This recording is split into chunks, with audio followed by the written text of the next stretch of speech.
সুপ্রভাত বন্ধুরা, আজ 28 ডিসেম্বর শনিবার। শুরু করছি চিন্তনের মুখ্য বার্তা। শুরুতেই দেখে নেব আজকের আন্তর্জাতিক খবর। পাকিস্তানের সামরিক আদালতে আরও 60 জনের কারাদণ্ড। এই 60 জনের মধ্যে ইমরান খানের ভাতিজাও রয়েছেন। 9 মে দাঙ্গার সঙ্গে যুক্ত থাকার অপরাধে তাদের এই শাস্তি দেওয়া হয়েছে বলে জানা গেছে। তবে সামরিক আদালতের দেওয়া এই রায়ে উদ্বেগ প্রকাশ করেছে যুক্তরাজ্য এবং ইউরোপীয় ইউনিয়ন।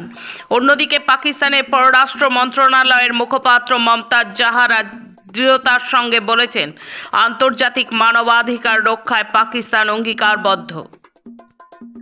কমিউনিস্ট পার্টি অব বাংলাদেশের প্রতিনিধিদের আমন্ত্রণ জানালো চীনা রাষ্ট্রদূত।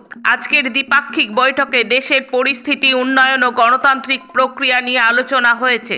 দেশের উন্নয়নের ক্ষেত্রে চীনের কমিউনিস্ট পার্টি ও চীনের সরকারের ভূমিকা নিয়েও আলোচনা হয়েছে বলে জানা গেছে।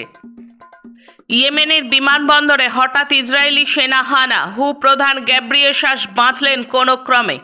মায়ানমারের বিরাট অংশের দখল নিয়েছে বিদ্রোহীরা, আত্মসম্বরণ করবেন না, জনগণের পাশে থাকুন।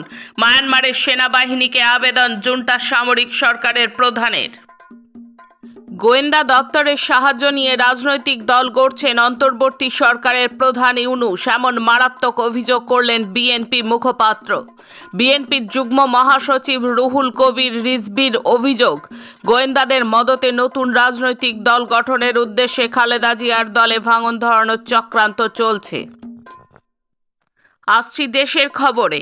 দেশ জুড়ে সিপিআইএম সম্মেলনের মধ্যে দিয়ে সংগঠনকে মজবুত করে নেবার কাজ শুরু করেছে। 13 থেকে 15 ডিসেম্বর হনুমানগড়ে হয়ে গেল রাজস্থানের 24তম রাজ্য সম্মেলন। 9 এবং 10 ডিসেম্বর জলন্ধরে হয়ে গেছে পাঞ্জাবের 24তম রাজ্য সম্মেলন। সাম্প্রদায়িক শক্তির বিরুদ্ধে ঐক্যবদ্ধ আন্দোলন গড়ে তোলার ডাক দেওয়া হয়েছে এই সম্মেলনগুলি থেকে।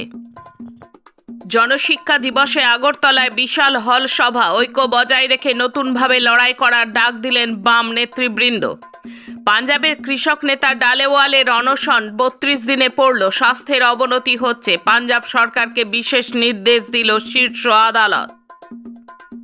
দেশের প্রাক্তন প্রধানমন্ত্রী মনমোহন সিংয়ের প্রয়াণে শোকবার্তা জানিয়েছেন বিশ্বের বহু বৃহৎ দেশের নেতৃত্ব। প্রয়াত প্রধানমন্ত্রীর স্মৃতিসৌধ নির্মাণের জন্য কেন্দ্রীয় সরকারের কাছে জায়গা চাইল কংগ্রেস ও তাঁর পরিবার। সেই প্রস্তাব নাকি প্রত্যাখ্যান করেছে কেন্দ্র, এমনটাই জানালেন বিজেপির এক সময়ের ঘনিষ্ঠ সহযোগী দল শিরোমণি আকালি দলের নেতা সুখবীর সিং বাদল। 48 ঘন্টার লড়াই শেষ, মৃত্যু হলো সংসদের সামনে গায়ে আগুন দেওয়া যুবকের সুইসাইড নোটে পুলিশের বিরুদ্ধে মুর্দাবাদ স্লোগান লেখা আছে দলিতদের প্রতি বঞ্চনার আর অপমানের কথা। শুক্রবার কলকাতায় শুরু হলো 18 সারা ভারত জনবিজ্ঞান কংগ্রেস। বিজ্ঞান মনস্কতা নিয়ে কেন্দ্রের দ্বিচারিতার মুখোশ খুলে পড়েছে কেন্দ্রের চালু করা নয়া জাতীয় শিক্ষানীতিতে, উঠে এলো আলোচনায়।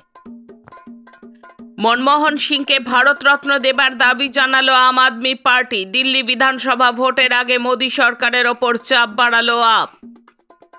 এখন রাজ্যের খবর। চাষির অজান্তেই হিমঘরে রাখা আলু বিক্রি হয়ে গেল। বর্ধমানের মেমারিতে তুমুল উত্তেজনা। বাংলায় একের পর এক সন্দেহভাজন বাংলাদেশি জঙ্গি ধরা পড়ছে। এবার বালুরঘাট থেকে গ্রেপ্তার বাংলাদেশি অনুপ্রবেশকারী। 8 দিন ধরে গা ঢাকা দিয়েছিল এলাকারই এক বাড়িতে। রাজ্যে কাজের আকাল, ভিন রাজ্যে কাজে গিয়ে মৃত্যু রাজ্যের 4 শ্রমিকের। মালদহের 3, পূর্ব বর্ধমানের 1। প্রাথমিক দুর্নীতিতে প্রাক্তন মন্ত্রী পার্থই মাস্টার মাইন্ড, চার্জশিটে জানালো সিবিআই। অ্যানালিটিক্যাল রিপোর্টের পর চিকিৎসক মহলের প্রশ্ন, অভয়ার ডিএনএ কি বিকৃত করা হয়েছিল? প্রশ্ন উঠছে, সন্দীপের বিরুদ্ধে চার্জশিটে রাজ্যের সম্মতি নেই কেন? রাজ্য জুড়ে আন্দোলন ছড়িয়ে দেওয়ার ডাক দিলেন চিকিৎসক মহল। রাজ্যে চলছে অরাজকতা, এনজিওকেও দেওয়া হচ্ছে খাস জমি। মেদিনীপুরের বিস্তীর্ণ বনাঞ্চল এনজিওকে লিজ দিয়েছে তৃণমূল, অভিযোগ জেলার মানুষদের।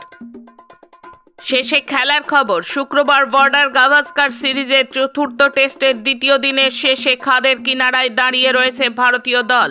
মেলবোর্নে অজিদের দুর্দান্ত ইনিংস শেষ হয় 474 রানে। চলতি বছরের জুন মাসে ভারতকে টি-20 বিশ্বকাপ এনে দিয়েছিলেন অধিনায়ক রোহিত। 8 বছর শেষে বর্ডার গাভাস্কার ট্রফিতে প্রবল সমালোচনার মুখে তাঁর নেতৃত্ব। ব্যাটেও দুরবস্থা অব্যাহত। এই সিরিজে তিনি রান করেছেন মাত্র 22। শুক্রবার চীনের শেনজেনে উদ্বোধনী কিং কাপ ইন্টারন্যাশনাল ব্যাডমিন্টন ওপেনের সেমিফাইনালে হংকং চীনের অ্যাঙ্গাস এনজি কা লংকে 3টি খেলায় পরাস্ত করেন লক্ষ্য সেন। ভারতের লক্ষ্য সেন একটি উৎসাহী পারফরমেন্স নিয়ে এসেছিলেন। 12তম র্যাঙ্কের ভারতীয় তার 30 বছর বয়সী প্রতিপক্ষকে 10-21, 21-13, 21-13 পরাজিত করেছেন। আজকের মুখ্য বার্তা এই পর্যন্ত। নমস্কার।